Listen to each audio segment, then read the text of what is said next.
ദൈവനാമത്തിന് മഹത്വം ഉണ്ടാകട്ടെ. എൻ്റെ ഈ യൂട്യൂബ് ചാനൽ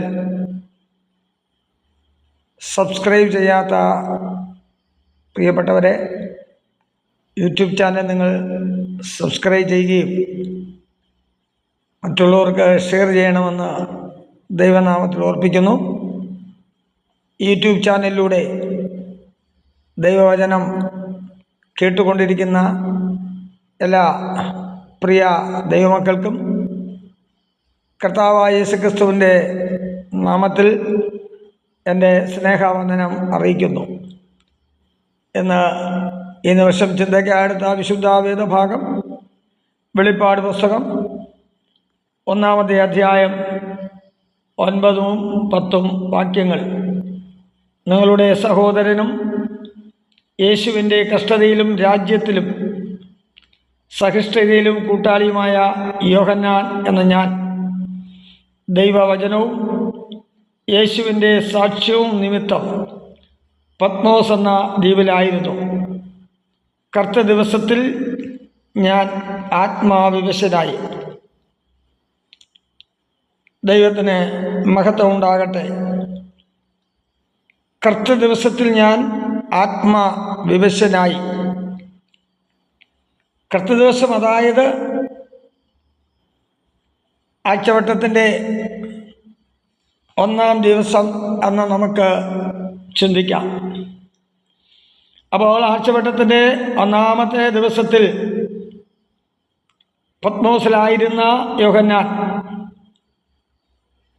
സർവശക്തനായ ദൈവത്തെ ആരാധിക്കുകയായിരുന്നു എന്ന് നമുക്ക് പൂർണ്ണമായിട്ട് ചിന്തിക്കാം.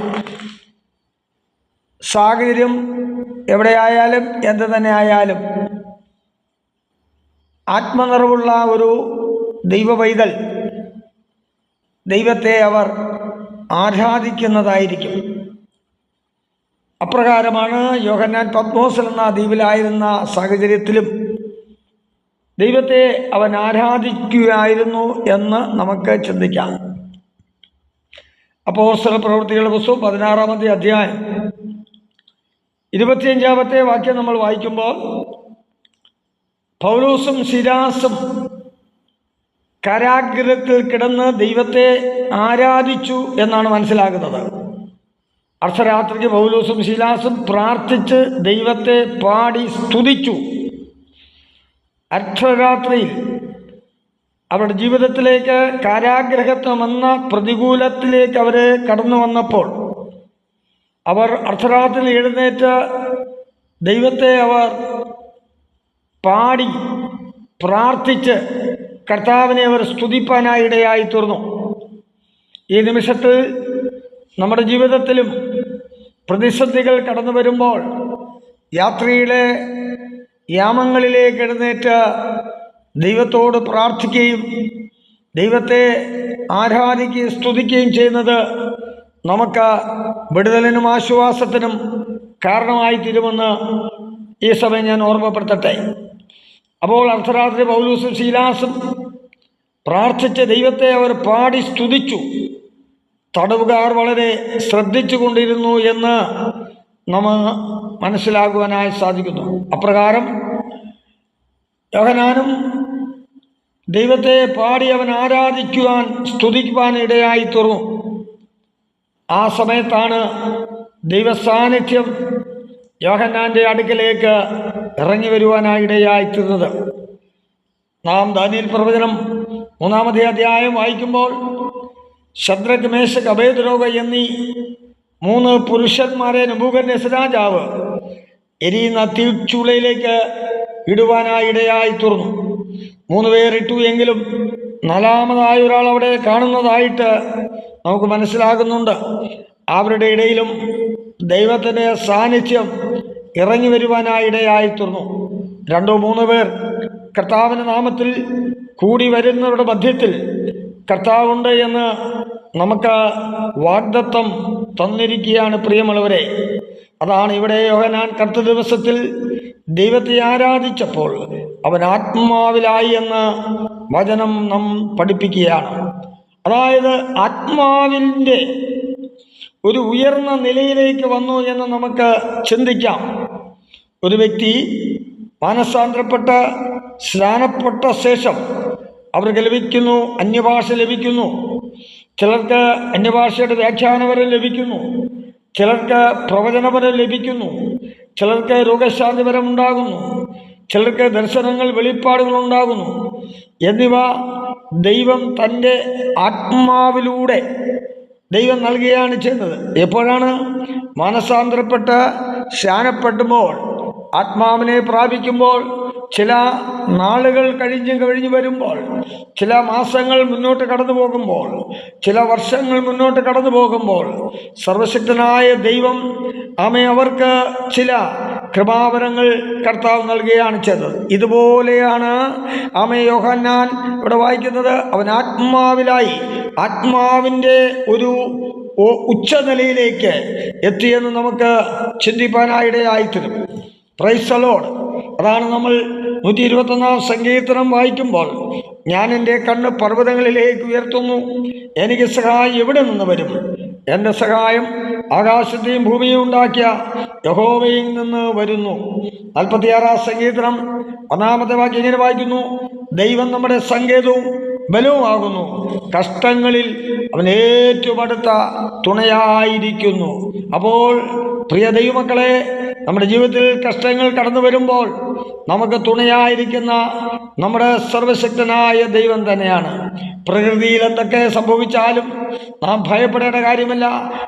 ദൈവം അറിയാതെ നമുക്ക് ഒന്നും തന്നെ സംഭവിക്കത്തില്ല എന്ന് വചനം നമ്മെ പഠിപ്പിക്കുകയാണ്.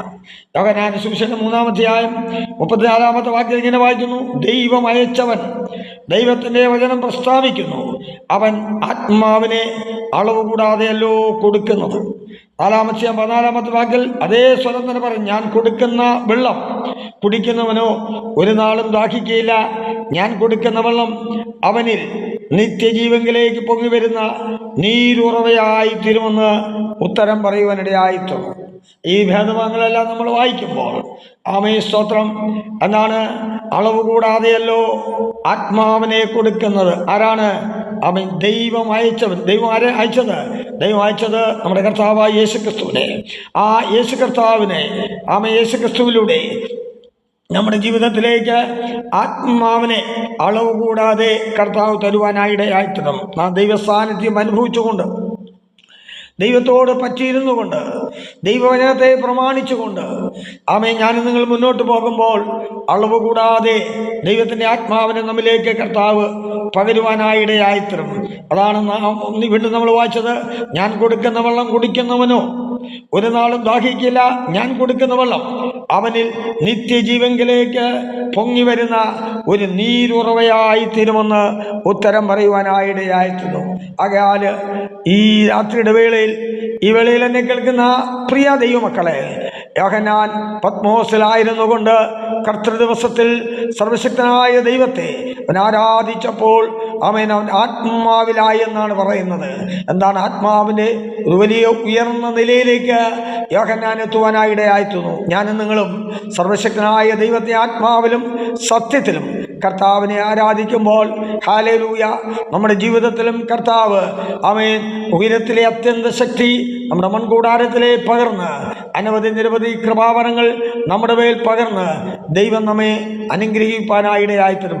ആകയാൽ ദൈവത്തെ ആരാധിക്കുന്നതിലും, ദൈവത്തോട് പ്രാർത്ഥിക്കുന്നതിലും, ദൈവജനം വായിക്കുന്നതിലും ധ്യാനിക്കുന്നതിലും സദാസമയം നാം ഉറ്റിരുന്നുകൊണ്ട് മുന്നോട്ട് പോകുവാൻ രാത്രിയിൽ ദൈവത്തിൻ്റെ ആത്മാവ് നമ്മെ ഒരുക്കട്ടെ, സഹായിക്കട്ടെ. പ്രാർത്ഥിക്കാൻ ഞങ്ങളെ അളവുകൂടാ സ്നേഹിക്കുക ഞങ്ങളുടെ നല്ല കർത്താവേ, ഇന്ന് രാത്രിയുടെ വേളയിൽ ഈ വചനം കേട്ടുകൊണ്ടിരിക്കുന്ന അങ്ങയുടെ എല്ലാ മക്കളെയും കർത്താവിൻ്റെ കരങ്ങളിലേക്ക് ഏൽപ്പിച്ച് യേശുവിൻ നാമത്തിൽ പ്രാർത്ഥിച്ച് അനുഗ്രഹിക്കുന്നു കർത്താവേ. ഇന്നാളുകൾ ജനം കർത്താവിന് വരുവാൻ ഒരുങ്ങി കാത്തിരിക്കുന്നവരായിരിക്കാൻ കർത്താവ് സഹായിക്കണമേ. വചനം വായന, പഠനം, ധ്യാനം, പ്രാർത്ഥന, ആരാധന എന്നിവയിൽ ഉറ്റിരുന്നുകൊണ്ട് മുന്നോട്ട് പോകുവാൻ ഓരോരുത്തരെ ഒരുക്കും സഹായിക്കും. പ്രാർത്ഥനയുടേക്കായി നന്ദി യേശുവിൻ നാമത്തിൽ ചോദിക്കുമ്പോൾ കൃപയോട് കേൾക്കണം നല്ല പിതാവേ. ആമേൻ.